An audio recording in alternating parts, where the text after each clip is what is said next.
सभी को नमस्कार। आज का ये वीडियो अभिभावकों के लिए है।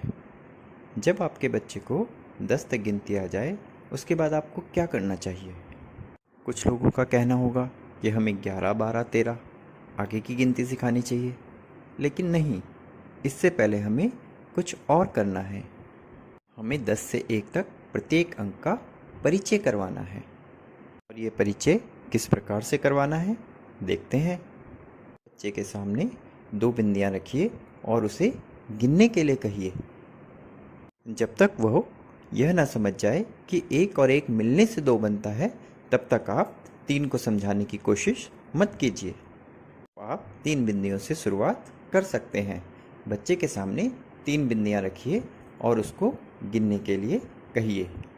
बच्चे को मात्र गिनती ही नहीं करवानी है, वरन उसे विविध तरीकों से गिनना भी सिखाना है। बच्चे के सामने आप एक एक करके बिंदियों को रखिए।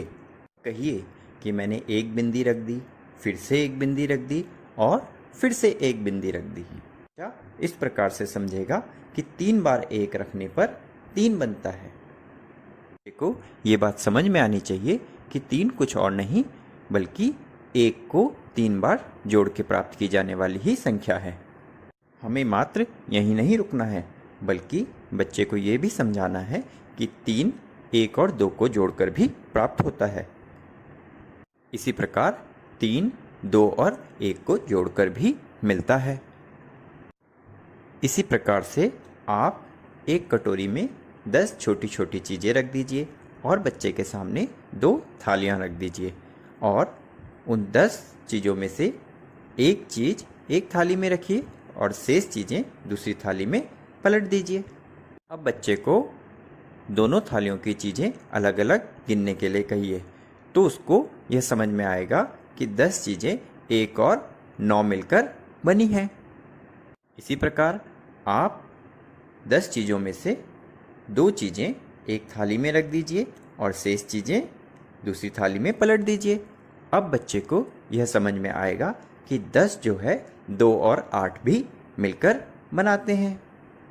इसी प्रकार बच्चे को यह समझ में आना चाहिए कि 3 और 7 मिलकर भी 10 बनते हैं, 4 और 6 मिलकर भी 10 ही बनते हैं, 5 और 5 मिलकर भी 10 ही बनते हैं, यहाँ तक कि 6 और 4 मिलें तब भी 10 ही बनते हैं।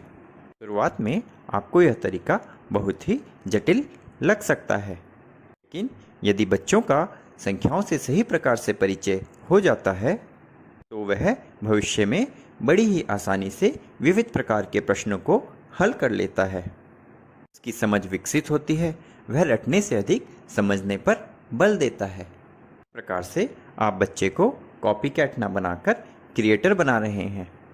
वास्तव में शिक्षा तभी सार्थक होगी जब हम बच्चे को अर्जन के साथ साथ सृजन की ओर बढ़ने के लिए प्रेरित करें। धन्यवाद।